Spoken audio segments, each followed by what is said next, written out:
Movie की starting में विनायक अपने बेटे पंडुरंग को पूर्ति की देवी की कहानी सुनाता है, जो कि अनलिमिटेड सोने और अनाज का प्रतीक है और ये पृथ्वी देवी की ही कोख है। जब ब्रह्मांड की शुरुआत हुई तो देवी ने इसी कोख से 16 करोड़ देवी देवताओं को जन्म दिया, पर देवी को सबसे ज्यादा प्यार था अपनी पहली संतान हस्तर से। पर हस्तर देवी का सारा सोना और अनाज पाना चाहता था। सोना तो उसने मनमानी से उठा लिया, पर जैसे ही वो अनाज की ओर बढ़ा, बाकी देवताओं ने उस पर हमला करना शुरू कर दिया और इससे पहले कि वो खत्म हो जाता, देवी उसे बचा लेती है और उसे बचाने की एक शर्त थी, हस्तर को कोई पूजा नहीं करेगा और उसका नाम हमेशा के लिए भुला दिया जाएगा। कई युग बीत गए, हस्तर अपनी माँ की ही कोख में सोता रहा, पर एक दिन हमारे ही पूर्वजों ने उसे याद किया और उसके नाम का मंदिर बनवा दिया। और कहते हैं उस दिन से देवताओं का क्रोध तुम्बाड़ पर बारिश बन के बरसने लगा। पांडु विनायक से यही पूछता है कि आखिर हमने उसे जगाया ही क्यों, जिस पर विनायक कहता है कि हस्तर का श्राप उनके लिए वरदान की तरह था और ये बात पांडु जब अंदर जाएगा तब समझ जाएगा।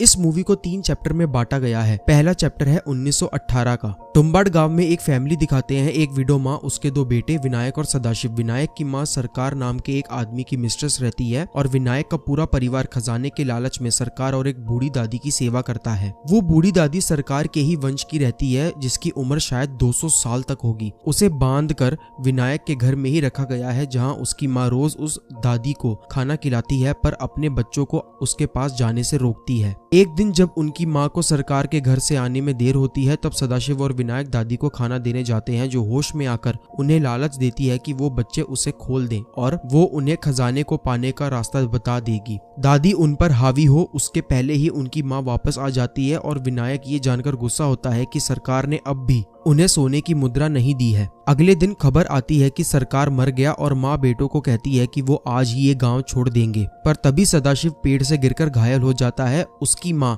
उसे डॉक्टर के पास दिखाने ले जाती है और विनायक को कहती है कि अगर दादी उठे तो उसे खाना खिला दे और वो ज्यादा चिल्लाए तो उसे कहे कि सो जा दादी, वरना हस्तर आ जाएगा। थोड़ी देर में दादी खाने के लिए चिल्लाने लगती है और विनायक दादी के लिए खाना बनाकर लेके जाता है। दादी कहती है कि क्या उसे खजाना चाहिए। अब विनायक के मन में लालच, तो वो दादी दे देती है। अब विनायक के मन में लालच है तो वो दादी के पास जाता है और उससे पूछता है कि खजाना कहाँ है और कैसे मिलेगा, और दादी उस पर हावी हो जाती है। वो उस पर अटैक करती है, पर विनायक यहाँ हस्तर का नाम भूल जाता है। दादी उसे कहती है कि क्या हुआ, तू नाम भूल गया। दादी विनायक का गला काटने वाली होती है, तभी विनायक को नाम याद आता है और वो कहता है कि सो जा दादी, वरना हस्तर आ जाएगा। दादी ये सुनकर सो जाती है और तभी विनायक की माँ वहाँ आकर उसे बताती है सदाशिव मर चुका है और उन्हें अभी वहाँ से जाना है। वो नाव से निकलते हैं और विनायक अपनी माँ से कहता है कि सरकार की हवेली तो उनकी हुई ना, क्योंकि उन्होंने इतने साल उसकी सेवा करी। पर उसकी माँ विनायक का लालच देखकर गुस्सा होती है और कहती है तेरा भाई मर गया और तुझे अभी भी उस खजाने की पड़ी है। तू भी अपने बाप सरकार जैसा ही लालची है, और उसे एक सोने की मुद्रा देती है और फिर उसे कसम देती है कि वो कभी खजाने के लिए तुम्बाड़ वापस नहीं आएगा। यहाँ खत्म होता है चैप्टर 1 और चैप्टर 2 शुरू होता है 15 साल बाद 1933 में।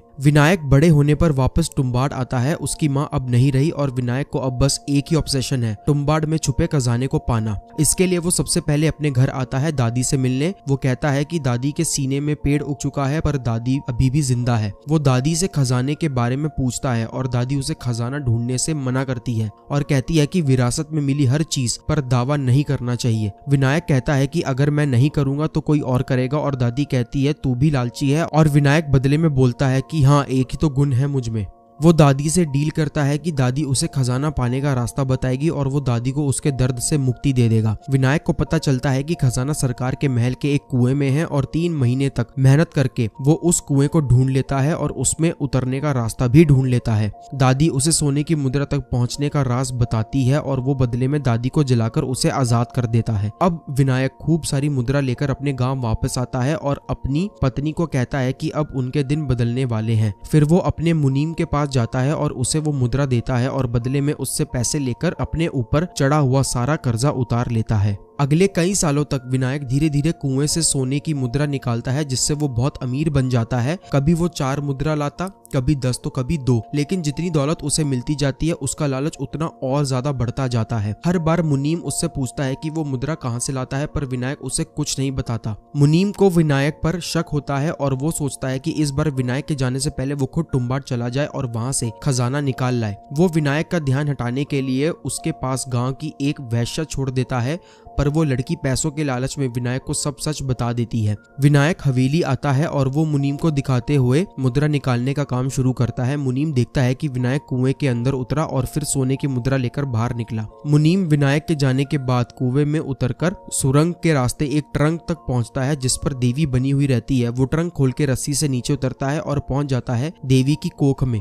वहां एक डिब्बा रखा होता है। मुनीम को लगता है कि शायद इसी में खजाना होगा। वो उस डिब्बे को खोलता है पर उस डिब्बे में निकलती है आटे की गुड़िया। उस आटे की गुड़िया की स्मेल से एक भयानक जीव निकल आता है जो एक्चुअली हस्तर होता है और वो मुनीम पर हमला करता है। विनायक फिर दोबारा वहां आता है और देखता है कि मुनीम का वैसे ही हाल हो गया है जैसा कि दादी का था। फिर विनायक आटे का घेरा बनाता है और आटे की गुड़िया बाहर निकालता है और गुड़िया देखते ही खाने के लालच में हस्तर वहां आता है जो कि आटे के बने घेरे के अंदर नहीं आ सकता। विनायक आटे की गुड़िया को दूर फेंकता है और हस्तर उसे खाने में लग जाता है और मौका देखकर विनायक हस्तर के पीछे बंधी पोटली को खोलता है जिससे खूब सारे सोने की मुद्रा निकलती है। वो धीरे से थोड़े से सिक्के उठाता है और ऊपर जाने वाला होता है पर जाने से पहले मुनीम को जला देता है ताकि वो सड़ता ना रहे। आटा खत्म होते ही हस्तर तुरंत विनायक को मारने आता है पर उससे पहले ही विनायक वहां से बाहर निकलकर उस ट्रंक को बंद कर देता है और इसी तरह विनायक हर बार सोने की मुद्रा टुम्बाट से लाता है। यहाँ खत्म होता है मूवी का चैप्टर 2 और शुरू होता है मूवी का फाइनल चैप्टर 14 साल बाद 1947 में। देश आजाद हो चुका है और विनायक अब बुढ़ा हो गया है और उसमें अब इतनी ताकत नहीं है कि वो कुएं से मुद्रा निकाल सके और इसलिए वो अपने बेटे पांडुरंग को घर में कुएं में चढ़ने और उतरने की प्रैक्टिस करवाता है ताकि पांडु उसकी जगह जाके सोने की मुद्रा लाता रहे। पर यहाँ दिक्कत ये है कि पांडु को पोलियो था और इसलिए विनायक पूरी तरह से पांडु पर भरोसा नहीं कर सकता था। विनायक की 2 बेटियां भी रहती हैं पर वो बहुत छोटी थी। अब नई गवर्नमेंट सरकार की हवेली को अपने अंडर लेने का फैसला लेती है पर अब विनायक के पास और कोई रास्ता नहीं था। वो पांडु को ट्रेनिंग के लिए टुम्बाट लेके जाता है। पहले वो उसे आटे की गुड़िया बनाना सिखाता है और फिर उसे देवी की कोख में लेके जाता है। पांडु उससे पूछता है कि हस्तर कब आएगा तो विनायक कहता है कि हस्तर सिर्फ आटे की गुड़िया की खुशबू से ही आता है और क्योंकि वो दोनों कोई आटे की गुड़िया नहीं लाए हस्तर उन पर हमला नहीं करेगा। पर पांडु कहता है कि वो तो एक गुड़िया साथ ले आया है और जैसे ही वो आटे की गुड़िया बाहर निकालता है हस्तर आ जाता है और उन पर हमला कर देता है। विनायक बहुत मुश्किल से पांडु की जान बचाता है पर पांडु फिर भी कुछ मुद्रा चुरा लेता है। बाहर निकलकर विनायक पांडु पर बहुत चिल्लाता है कि जब उसने मना किया था तो वो आटे की गुड़िया लेकर वहां क्यों गया। विनायक पांडु के साथ हवेली जाकर ज्यादा से ज्यादा सोने की मुद्रा चुराने का प्लान बनाता है।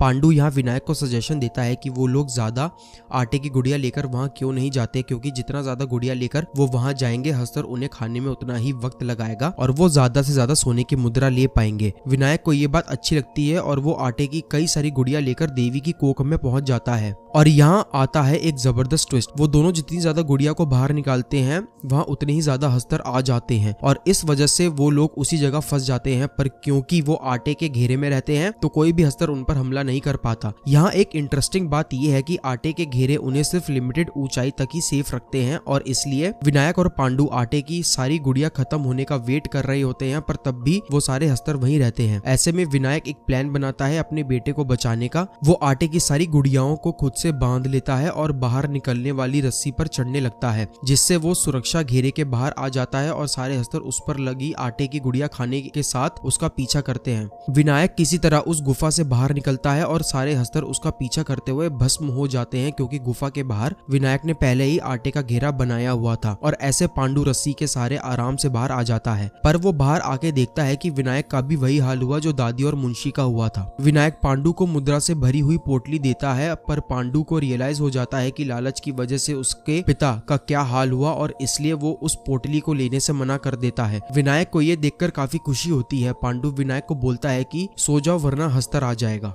और उसे जलाकर उस कर्ज से रिलीज कर देता है और हवेली से बिना पोटली लिए ही चला जाता है और इस तरह से पांडु अपने परिवार पर लगा लालच का कर्ज तोड़ने में सक्सेसफुल हो जाता है। फाइनली टुम्बाट एक चिलिंग रिमाइंडर है कि ग्रीड कभी खत्म नहीं होती और उसका अंत कभी अच्छा नहीं होता। अभी तो पांडु ने मुद्रा लेने से मना कर दिया पर क्या वो हमेशा लालच से दूर रह पाएगा? क्या वापस आएगा हस्तर? इन्हीं सारे सवालों का जवाब लेकर आएगी टुम्बाट 2 जिसे अभी रिसेंटली मेकर्स ने अनाउंस किया है। ये मूवी इंडियन हॉरर सिनेमा की एक मास्टरपीस है जो मिथोलॉजी, साइकोलॉजिकल डेप्थ और हॉरर को यूनिक तरीके से ब्लेंड करती है। वीडियो अच्छी लगी हो तो वीडियो को लाइक करना और कमेंट में बताओ कि एक्सप्लेनेशन कैसा लगा और ऐसी ही मूवीज की न्यू अपडेट्स, रिव्यूज और रिकमेंडेशंस के लिए सब्सक्राइब करें ड्यूब स्टोरी को।